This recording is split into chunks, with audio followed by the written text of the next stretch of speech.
not, when he came out, he had his umbilical cord wrapped around his neck 2 times. But the only thing that was saving my baby was he had his hand cuffed, well not cuffed, but by his cheek. So he had his hand like this, and the umbilical cord was wrapped around, like the doctor said it was 2 times.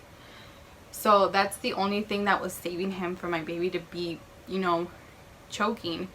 And when I went to my doctor's appointments, like they monitor your baby's heart, and when it, like, how do I say it? I don't know. So he would have acceleration, so his heartbeat would be really high, and then it would go really low, and then really high, and then really low. So then she sent me to the hospital one day to get my baby monitored, which he kept on doing the same thing, which they told me it was okay. But me and my mom were like, I don't think that's okay. Something's happening, you know? But that's why I was like so paranoid. Like, I'm just going 1 week, I'm not going 2. Because sometimes, you know, they're doctors and they know more than you, but sometimes, I don't know, they just put stuff to the side. So when he was born, he had his hand here and his umbilical cord caught around his neck twice. So it was wrapped around twice. So me and my mom were saying like maybe that's why he had accelerations, but thank God he had his hand like protecting him, you know. But once you hear that first cry and you see your little bundle, you're like, how in the world do you create this baby? Like, it just takes 2 persons to get this little human in your hands, and it's just the cutest thing ever. He was born, he was okay, and let's see, he was a good baby. He's been a good baby. He now sleeps his 8 hours. He sometimes just wakes up one time a night. Other than that, he's just been, ever since he was born, he just sleeps. So that's good. He weighed 8 pounds and 7 ounces. He was born midday, so like 12:41 I believe. And I only stayed a day in the hospital, or 2 days. I'm not really sure, I can't remember. But the nurses are really helpful. They help you out. They understand the pain you're going through. But goodness, after you deliver, I think, I don't know, that's the hardest thing, to go to the bathroom. This time I didn't rip with Baby Max. You could potentially rip depending on baby's head and stuff, but I didn't rip with Baby Max. It was all good, but just the fact that after you deliver, you know, you have to go to the bathroom, it is painful. I'm telling you, painful. And they do give you like stool softeners. They give you like all you need for down there. They give you pads. They give you like underwear, which I didn't even take anything to, like, you know how they say take a hospital bag. So I just took, you know, baby's clothing, which you dress them up when you're gonna take them out of the hospital, and I just took like a second pair of underwear because they let you take a shower there. I took my shampoo, conditioner, body soap.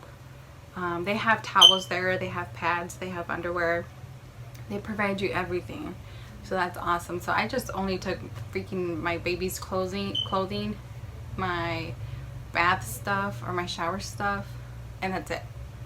So basically you don't need nothing because they provide everything for you and the baby. They have diapers, they have lotion, they have everything. They have pacifiers, so they help you out. But yeah, with Baby Max, everything went smooth. Like I said, I'd rather have an induction than waiting until, you know, waiting until your water breaks and going through that pain until you get ready to, you know, pop the baby out. But yeah, so that's my delivery story for Baby Max. Second video, I'll do a delivery story for Theseus, which was way much complicated. It was the worst. After Theseus, I said I would never have or would really think about having another baby, but with his story, it's really interesting because it did not go the way it planned. So that's one thing. But with baby Max, it went smooth.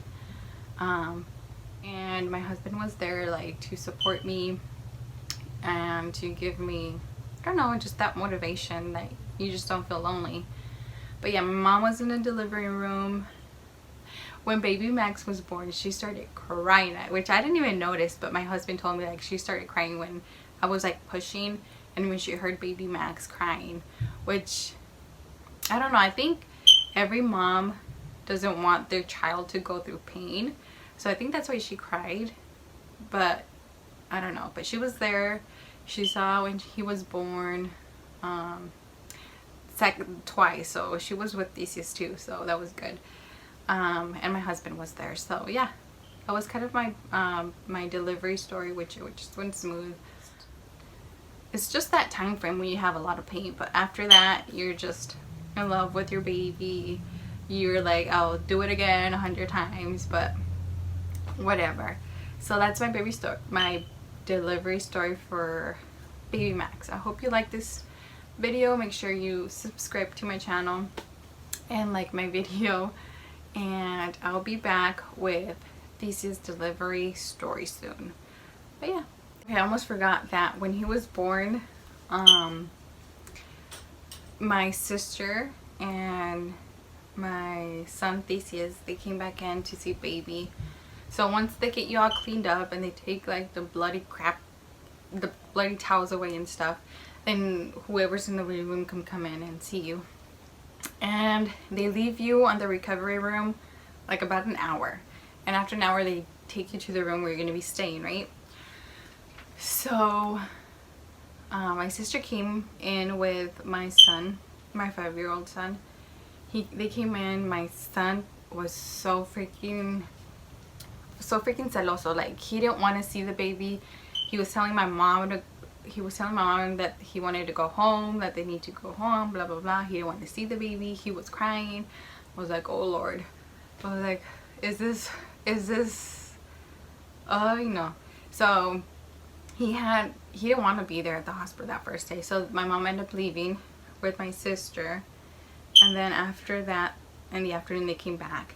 And when they came back, he kind of started to peek at the baby. Like, he would like get near the baby and start touching his hair and be like, oh, that's baby, blah blah blah. So as the days went by, he started being more cuddly with him. So he started kissing him on the cheek. He started touching his hair. But yeah, the first 2 days were rough for him, I guess. But then they get used to it, so it's no biggie. But yeah, that was it. I forgot to mention that part.